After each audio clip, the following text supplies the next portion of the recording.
Hai, salam sejahtera. My name is Choing Han. Welcome, ladies and gentlemen, to Virtual Venture Vacation. Today, I'm going to share with you one of the very famous tourist spot in Malaysia or Kuala Lumpur known as the Merdeka Square. Merdeka, that is actually in Malay, which means independence. So basically, we say that the Merdeka or it is Independence Square. So ladies and gentlemen, this Merdeka Square is actually located right in the heart of Kuala Lumpur, which is located at Jalan Raja. Surrounding the vicinity of this Merdeka Square, actually, there are so many beautiful buildings, so many, because it is right in the city center. And you can say that this place, because of it is located right in the city center, so that's the reason why it is also known as the lowest spot in the Klang Valley, because Kuala Lumpur is also known as a Klang Valley. But due to its lowest spot, that's the reason why it has happened a few times, flood around this area. So ladies and gentlemen, as mentioned, around this area, there are so many spectacular buildings. So I'm going to share with you all these buildings around this area. So you can see that the ground area or the field is basically known as the Independence Square. And then we have this Sultan Abdul building. We have this St. Mary's Church. We have Royal Selangor Club, KL Gallery, and the Textile Museum. Not only this, within a walking distance from the field, you can see that behind the Sultan Abdul Samad building, actually, there is this spot known as the River of Life. River of Life is actually where Kuala Lumpur's names derived from. Basically, that is where from the meeting point of two rivers known as the Klang River and also the Gombak River, the meeting point, and then the river mouth itself is known as Kuala, and due to a lot of muddy area, the estuarine, so that is known as Lumpur. So Kuala Lumpur, basically it means the river mouth which has mud. And in front here, you can see that the River of Life, where it has been renovated, and in the evening, it is tremendously beautiful with the fountains, and the lighting around this area is really superb, right? So you can see that in the evening, the Sultan Abdul Samad building is also lit up. So it is very beautiful, right? So ladies and gentlemen, right in front of this Sultan Abdul Samad, that is the Merdeka Square, where you can see the flagpole. At this platform, that is the best place for you to have a photography. All right, highly recommended area for you to have the photography area. So from there itself, you can see that it is a spectacular view of the whole Kuala Lumpur with the tall buildings around. And ladies and gentlemen, you can see that our Malaysian flag, known as the Jalur Gemilang, is flying very proudly on a 100-meter tall flagpole. Now, why that this flagpole is one of the tallest? It is because during the era of Tun Dr. Sri Mahathir, he has introduced Malaysia Boleh. So he wanted to give confidence to Malaysian. That's the reason why whatever that he built, he wanted it to be one of the biggest, one of the tallest in the world. Now, ladies and gentlemen, right in front of the clock tower at the field or the padang over there, you can see there are actually 3 flagpoles. Even though there are one whole row of flagpoles, all Malaysian flags, or basically flying some other local flags, But these three flagpoles, which is slightly further in, and one of it is stated there, that is Malaysian flag was first raised for the very first time. That was during our Independence Day, that is 31st August 1957.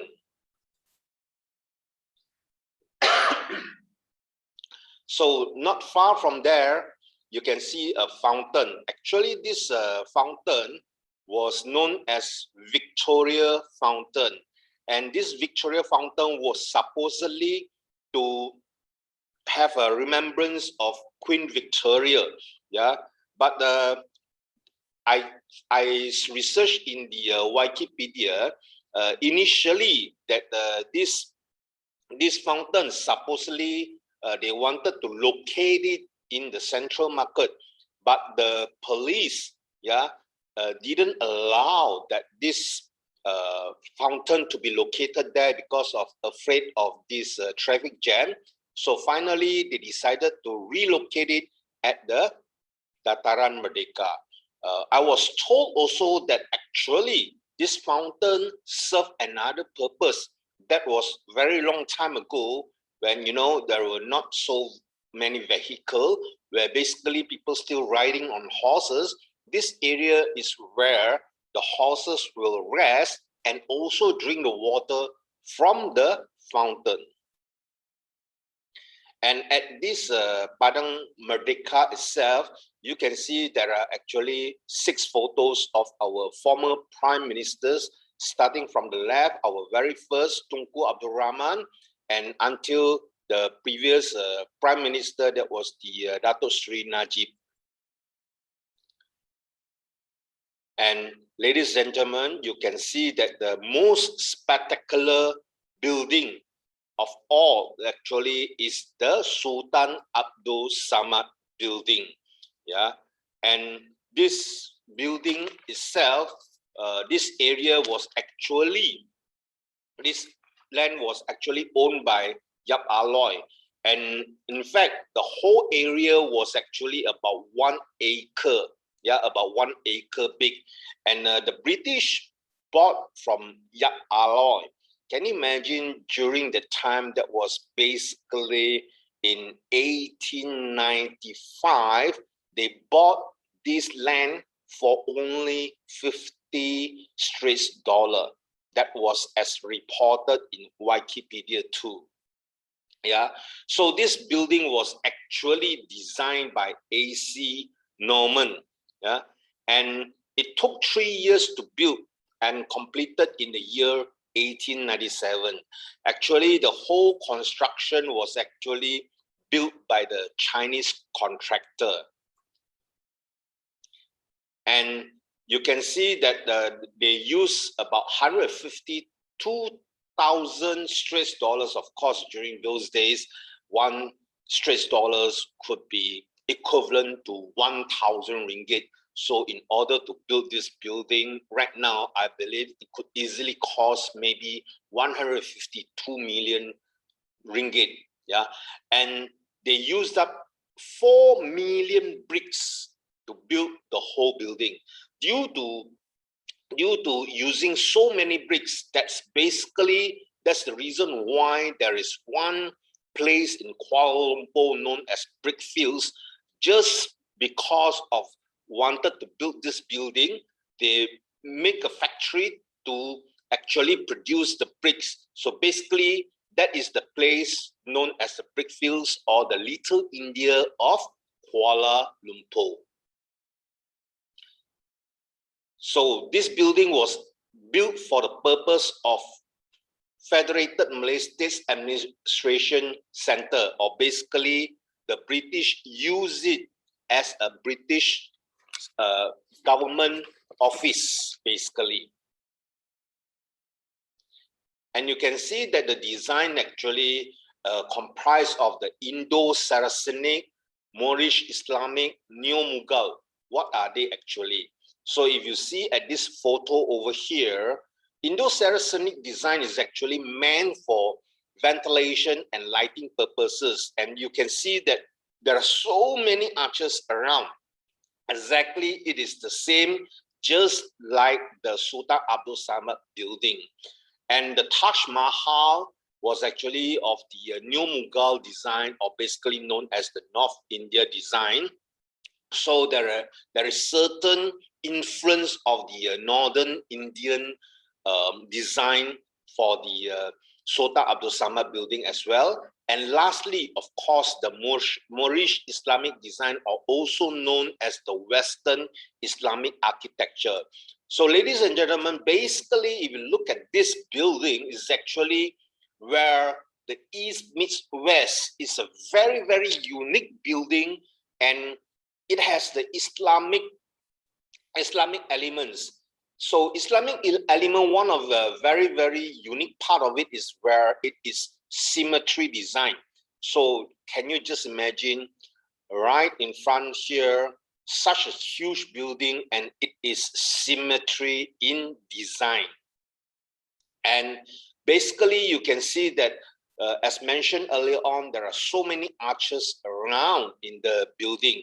And these arches, also known as the horseshoe arches, or you can say that it is also known as the keyhole arches. Besides this, all right, so there are actually many, many types of arches around. One of it is also known as the OG arches. And then we have the four-centered arches. Then among all the whole building over here, you can see that it's actually, it signifies unity, repetition, and rhythm. And what are they actually? Unity is because basically it stands all on its own together, and then the repeating part of the design and the flow of the design is unifying. So that's basically where you can see that the whole concept of unity, repetition, and rhythm is there throughout the building. And ladies and gentlemen, you can see that this one very unique part of this Sultan Abdul Samad building is actually the clock tower. This clock tower is actually one of a very, very prominent one in Kuala Lumpur. And ladies and gentlemen, for your information, basically whenever you are in Malaysia, to know whether you are right in the city center, the moment you found that there is a clock tower, that is the spot where it is the city center of that particular town. So, like for example, in Malacca, in Penang, there is actually clock tower as well, right? So you might ask, why are there clock towers in every cities, or basically in the towns of Malaysia? It was because during the olden days, of course, clocks or watches then is very, very expensive item. Not everyone can afford to have watches. So that's the reason why this clocks is there to let people know the time, basically. So the building was actually designed as an F shape to stand, which stands for Federation actually. Right in front of the building, which faces the Merdeka Square, is actually a cemetery as mentioned. And then on the left-hand side, which face at the Textile Museum. So that's from, if you look from the sky, it's actually an F-shaped building. So from here itself, this building was built very unique design, and it has a very, very wide veranda. The veranda alone is about 2 meters wide. Now, ladies and gentlemen, why this building has such wide veranda? Basically, it is for ventilation purposes. During the olden days, of course, they basically rely on air flowing. So that's the reason why, without using air condition or fan, when you are in the building, you still can feel it is really very, very cooling, in fact, in the building. Now, from there, over opposite right-hand side of this Sultan Abdul building, you can see this St. Mary's Church. This church was actually built by the British. Of course, basically, during the olden days, you can see that there is this center for religion. That is the church. Now, just like in Malaysia, Putrajaya, right? So Putrajaya now is the administration center. That's the reason why you find the Pink Mosque, or basically the Putra Mosque, is also located right at the site of our Prime Minister's office. And on the opposite side, you can find this Tudor style building, or basically very, very British type of building. This is known as the Royal Selangor Club. And in the Royal Selangor Club, there is this long bar, where it is also known as the Spotted Dog. So the Spotted Dog, why Spotted Dog? It was a long time ago during the British era. Is because ladies are not allowed to go into the bar. Basically, it's because, when, gentlemen were drinking, of course, sometimes they joke around, so they didn't want the females to be there. That's the main reason. All right. Now, why this place is known as the Spotted Dog? So the ladies waiting outside, they used to bring along the Spotted Dog, or basically the Dalmatians. So that's how the name derived from.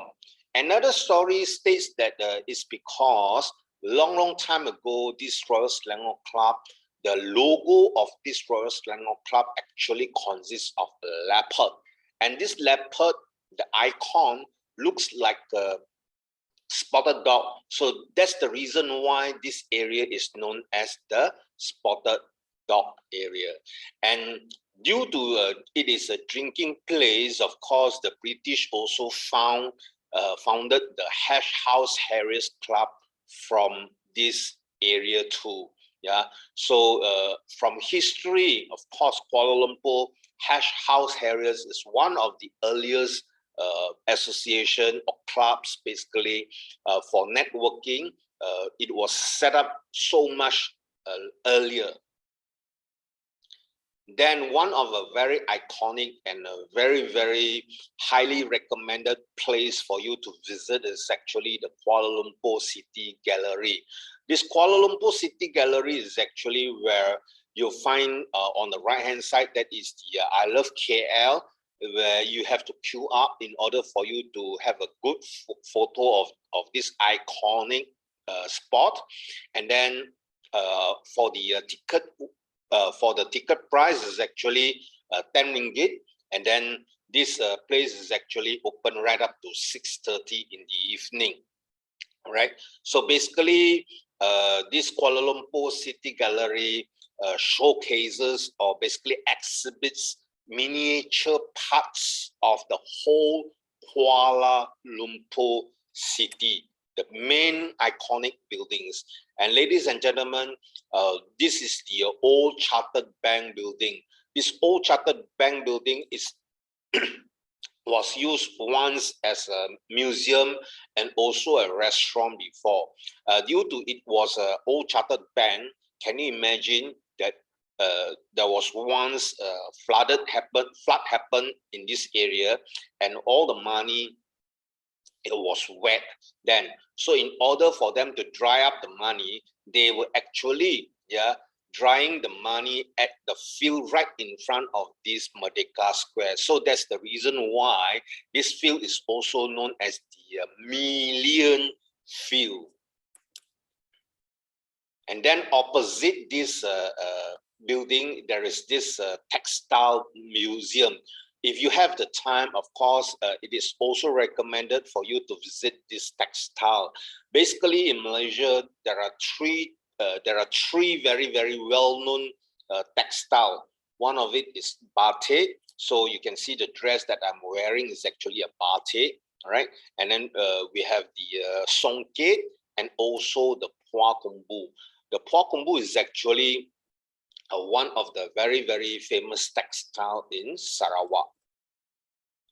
Now, this is also one of Merdeka Square is also one of the very, very spot where we will celebrate our National Day Parade basically every year. But then, of course, since that the Putrajaya has been built, basically at times our National Day Parade was celebrated there as well. And of course, the Colors of Malaysia Parade, which was usually being celebrated in the month of May to June.